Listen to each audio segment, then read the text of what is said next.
देखी एगो गीत है भारती धर होली के महीना बा ना जी बात छोटू भी है बा तन होलो के भेजो प्रिया पहलिया के भी मंच पे चढ़ाओ जाओ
देखी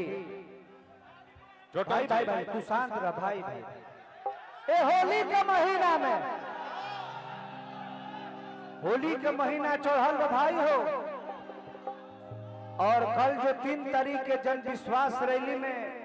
पूरे भारत हिल जाइए ऋषिकेश जी यही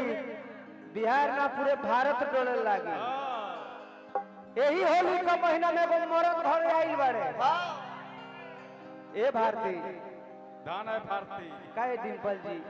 दाना डिंपल जी मन करता कि रवा के नमस्ते कली नमस्ते हंसते हंसते नमस्ते नमस्ते डिंपल जी हाय हाय ए रजाऊ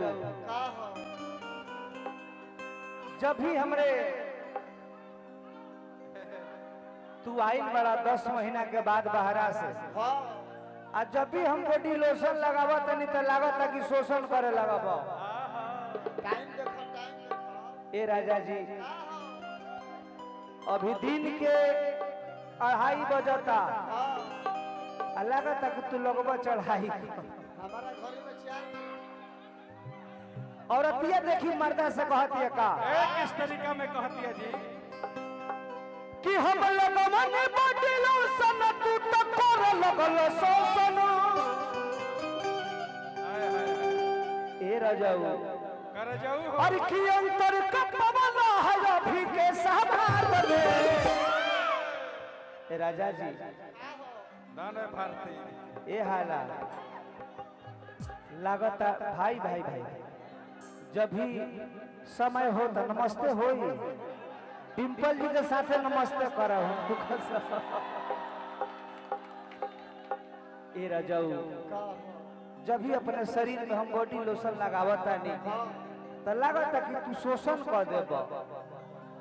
ए राजा रहे ना को अरे गिरबन मोइबो काया अरे की अंतर कपवाला है अभी के समाज में अरे नसीब राजा जी ना होई ये बात में नसीब राजा जी ना होई ये बात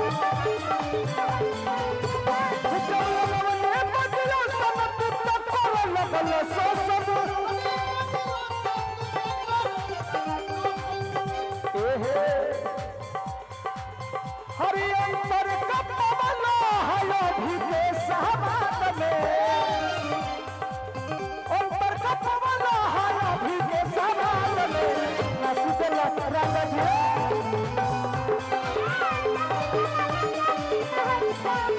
नसीब राजा जी ना होई लोके बात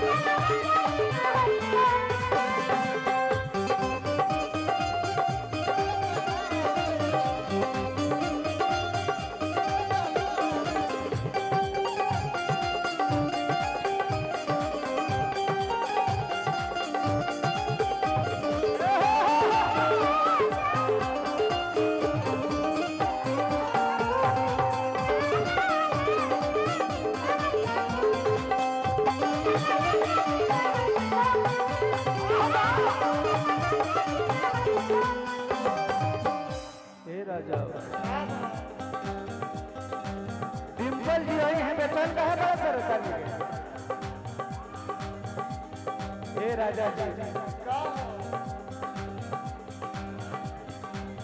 भिजल बदन बाबे भिजल भारत हो ए भारती धकिया कबरिए में बहिला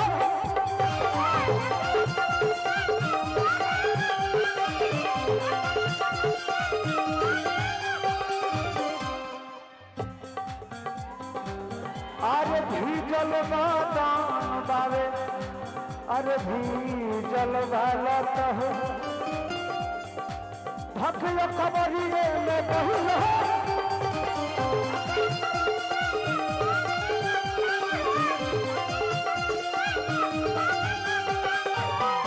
राजा जी अरे की बड़ा खीर भइल बावे अरे खीर के सवाद में ए ऋषि जी नसीब राजा जी नहई के बाल में